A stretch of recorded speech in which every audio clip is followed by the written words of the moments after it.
So it seems like people are finally starting to see through Trump basically because of gun control. Now, this is something that's very interesting. It's because, now, mind you, I do support somewhat what Donald Trump or Barack Obama did support, which is people that are severely deranged should not be allowed to get firearms. However, that's not what Trump has said.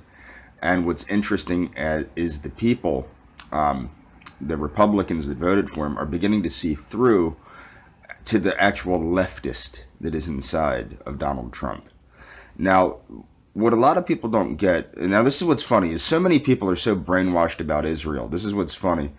Mr. Trump, or President Trump, stated that the NRA has control of our legislators. Yeah, but Israel doesn't? Come on now.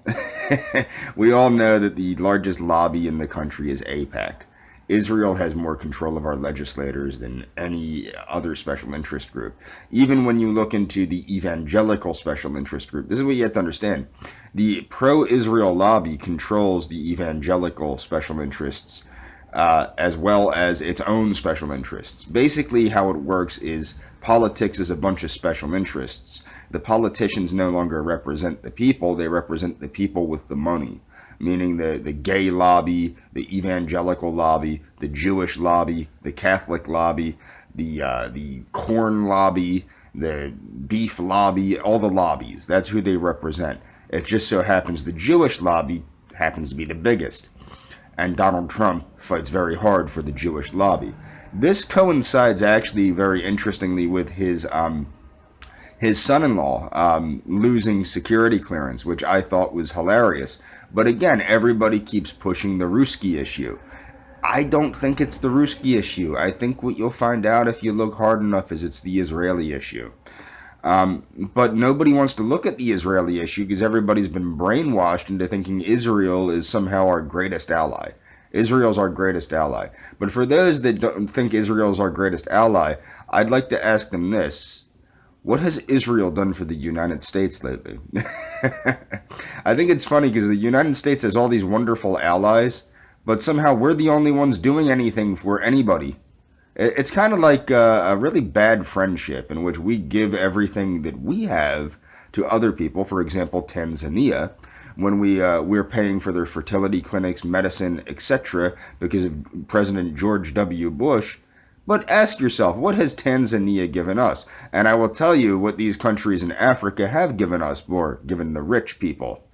The rich people of this country are using taxpayers' money to fund a population explosion in Africa to bring them here. What really bugs me, and I will always support Pan-Americanism after I looked into Pan-Americanism.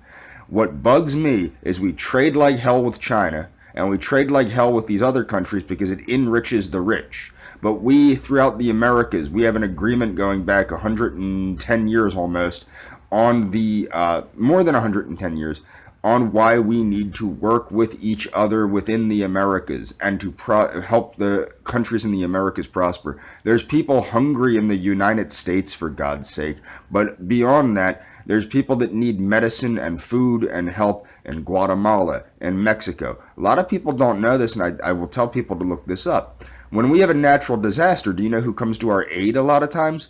Mexico. And do you know why? The Pan-American Agreement. Nobody knows that Mexico helps the United States. Other countries do help the United States frequently.